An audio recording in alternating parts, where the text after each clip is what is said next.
Hello, everyone, and welcome back to the English Learning Podcast, the place where you improve your English step by step in a simple and practical way. I'm your host, Jason, and today we're going to talk about something that almost every English learner experiences. Hi everyone, I'm Julia, and today's topic is very interesting and very important. Let me ask you a quick question.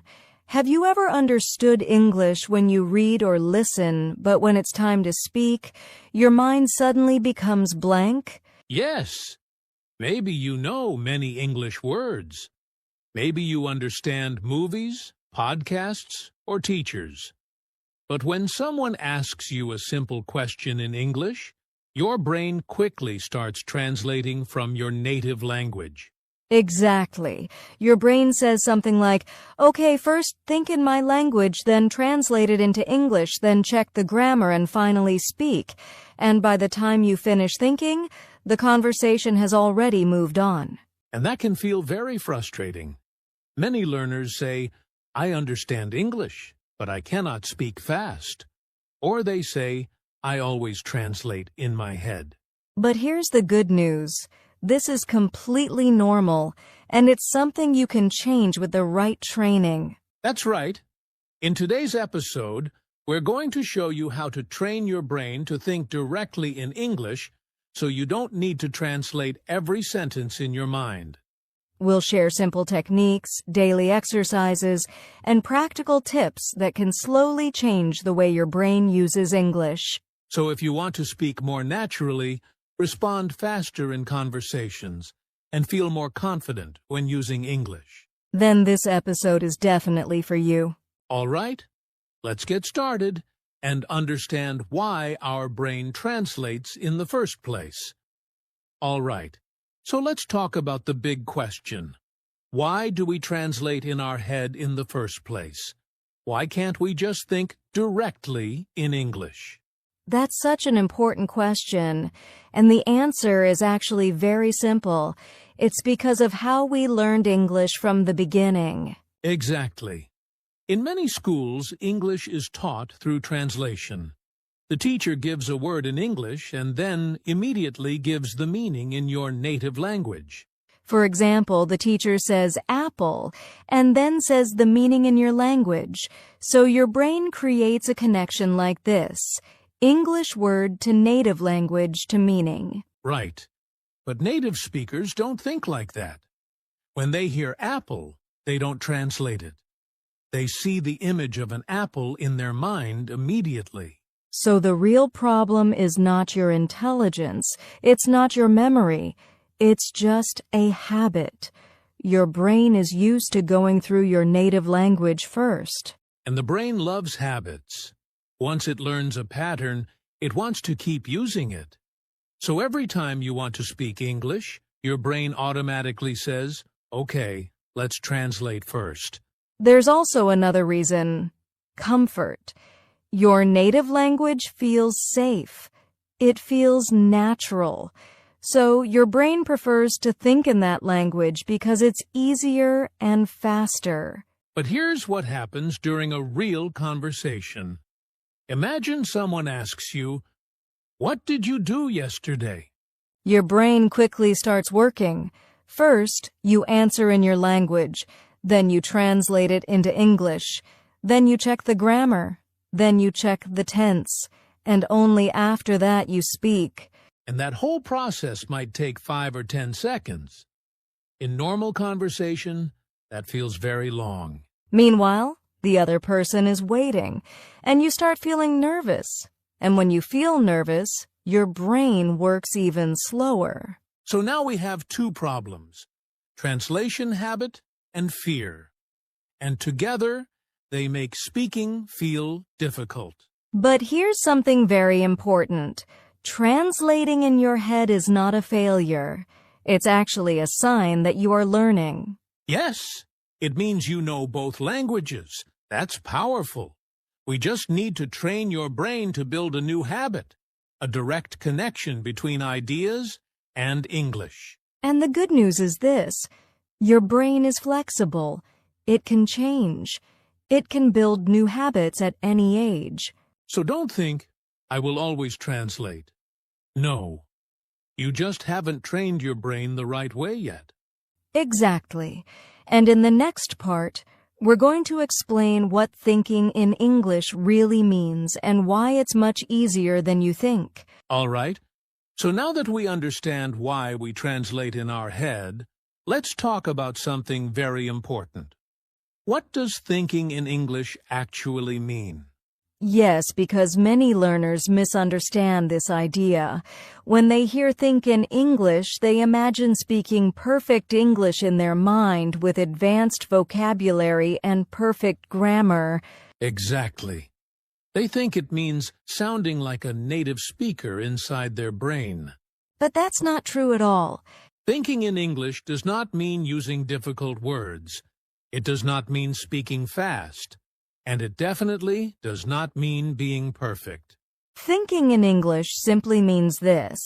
When you have an idea, you connect that idea directly to simple English words without going through your native language first. Let's make it very simple. Imagine you are feeling tired. Instead of thinking in your language first and then translating, you just say in your mind, I'm tired. Or you are thirsty. Instead of translating, you think, I need water. Or you look outside and see rain. You immediately think, it's raining. That's it. That's thinking in English. Simple thoughts, simple sentences, direct connection. It's not about complexity. It's about speed and habit. And here's something important. Your thoughts in English should be basic at first. Very basic. Just like a child learning a language. Because when children learn their first language, they don't think in complicated sentences. They start with small ideas like hungry, sleep, go outside. So if your English thoughts are simple, that's not weakness. That's progress. Exactly. The goal is not to impress people in your mind. The goal is to build a new thinking habit. And once your brain gets used to simple English thinking, it will slowly become more natural and more automatic. Now that you understand what thinking in English really means, let's talk about the first practical step to train your brain. All right, now it's time for the first practical step. And this step is very simple, but very powerful. It's called micro-thoughts. Yes, and this is where many learners make a mistake. They try to think in long, complicated sentences immediately. Exactly. They try to think something like, today I was feeling a little tired because I didn't sleep well last night due to some personal responsibilities. And that's too much for the brain at the beginning. Of course you will start translating if the sentence is that long. So instead, we train the brain with small pieces. Very small. Micro-thoughts are short, simple English sentences about what is happening right now. For example, if you are walking, just think, I am walking. If you are drinking tea, think, I am drinking tea. If the weather is cold, think, it's cold today. That's it. No long grammar, no complicated vocabulary, just short, direct thoughts. You can also name objects around you. Look at your room and think, chair, table, door, window. And then slowly make them into small sentences. This is a chair. The door is open. My phone is on the table. When you do this every day, your brain starts building a new habit. Instead of going to your native language first, it starts connecting real life directly to English. And here's the secret. Do this when you are alone. No pressure, no fear. Just quiet practice inside your mind.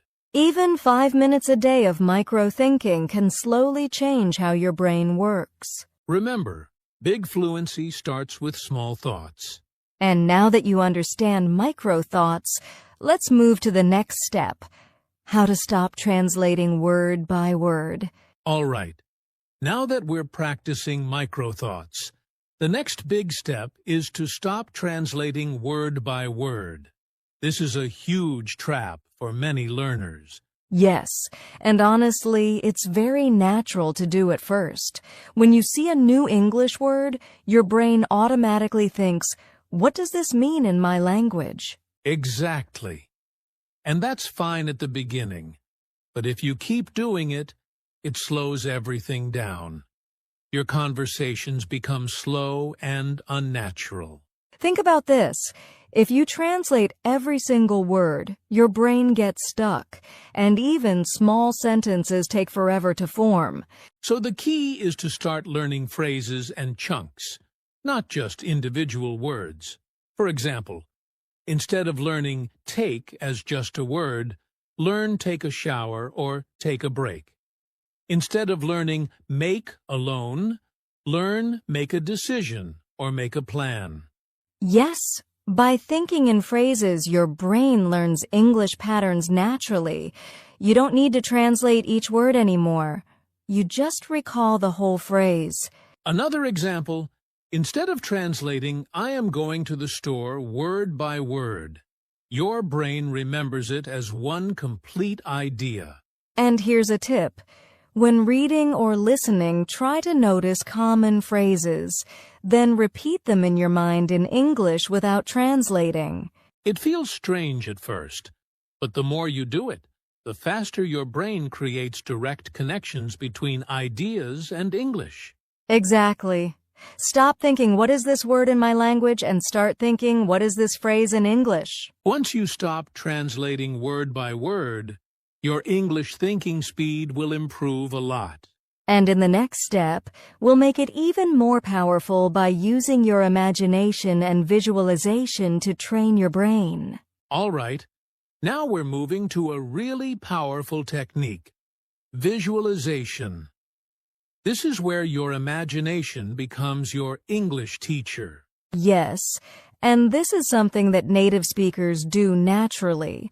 When they learn a new word, they connect it to an image, a feeling, or a real-life situation. Exactly. For example, when you hear the word apple, you don't translate it to your language. You immediately imagine a red apple in your hand. Or when you hear running, you can picture yourself running in a park. Your brain links the idea directly to English. This is very effective because your brain loves pictures and experiences. When you combine English words with images in your mind, the connection becomes automatic. You can practice this anywhere.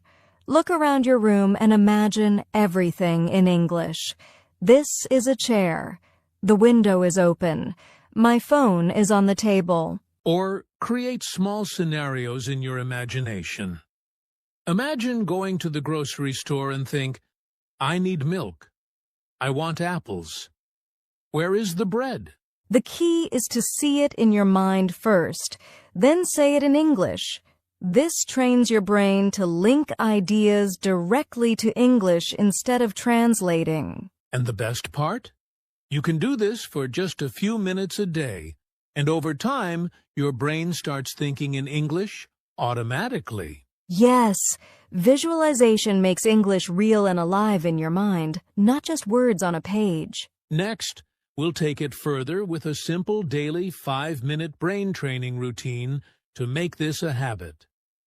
All right, now that we've talked about micro-thoughts and visualization, it's time to put it all together with a simple daily routine. Just 5 minutes a day can make a huge difference. Yes, and the great thing is, you don't need hours of practice. 5 focused minutes every day can start training your brain to think in English naturally. Here's a simple routine you can follow. 1-minute object naming. Look around your room and silently name objects in English. For example, table, chair, window. 2 minutes. Actions and daily activities. Describe what you are doing in short sentences. For example, I am drinking tea, I am opening my book, I am sitting down. 1 minute, future planning. Think about your plans in English. For example, I will go to the market. I will study English. I will call my friend. 1 minute, self-talk. Speak your thoughts in English. For example, I feel happy. It's a sunny day. I want to improve my English. And the key is consistency. Do this every day, even if it's just 5 minutes. Your brain will slowly start making a direct connection between your thoughts and English. Also, don't worry about mistakes or grammar at this stage. The goal is to think in English first, not to speak perfectly. Exactly. The more you practice this daily routine, the faster your brain will get used to English thinking. And once this habit is formed, speaking English will feel much easier and more natural. In the next part, we'll talk about the mindset shift you need to be okay with simple English and stop worrying about mistakes. All right, we've talked about micro-thoughts, visualization, and a daily routine. Now it's time for something very important, the mindset shift. Yes, many learners struggle because they want to speak perfect English from the very beginning. They fear making mistakes, and that fear slows down their progress. Exactly. But here's the truth. Simple English is powerful. You don't need complicated sentences to communicate effectively. Think about children learning their first language. They start with simple words, milk, play, go. Then slowly they combine them into sentences. Your English learning should be the same. Start simple and let your brain gradually build more complex sentences. And here's the key mindset. It's okay to speak basic English. The goal is communication, not perfection. Right. Every time you speak even a simple sentence in English, your brain gets stronger. You are training it to think directly in English. So don't worry about mistakes. Don't translate everything in your head. Start simple, stay consistent, and trust the process. Once you adopt this mindset, speaking in English will become less stressful and much more natural. All right, listeners, now it's time for a quick interactive challenge.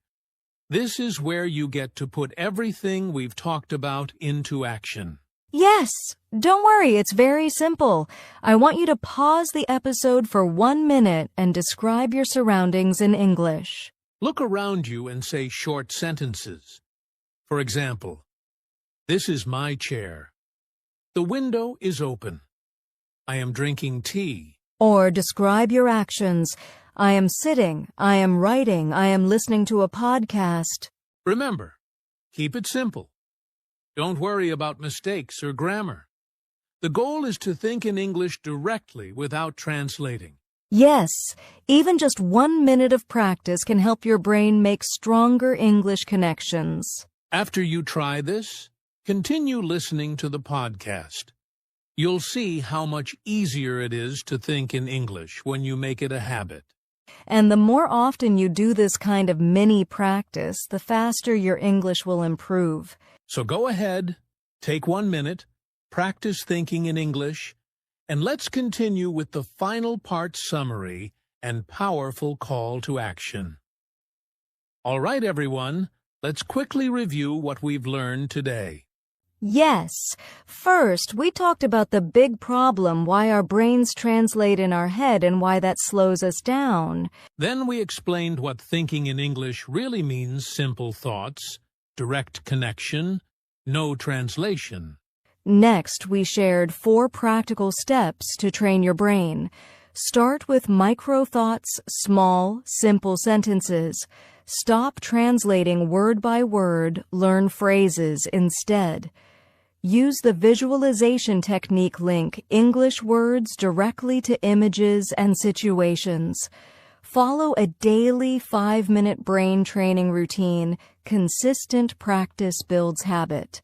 We also talked about the mindset shift. It's okay to speak simple English, and making mistakes is part of the learning process. And don't forget the quick practice challenge. Take 1 minute every day to describe your surroundings in English. This trains your brain to think directly in English. Remember, Your brain becomes what you train it to become. The more you practice, the faster your English thinking will improve. So here's your call to action. Start today. Pause this episode if you haven't already, try the mini practice, and make a simple 5-minute English routine part of your day. And if you found this episode helpful, don't forget to subscribe, share, and comment in English below. Your practice starts with action. Yes, take small steps every day, and soon you'll notice your brain thinking in English naturally. Thank you for listening to the English Learning Podcast. Keep practicing, stay consistent, and we'll see you in the next episode.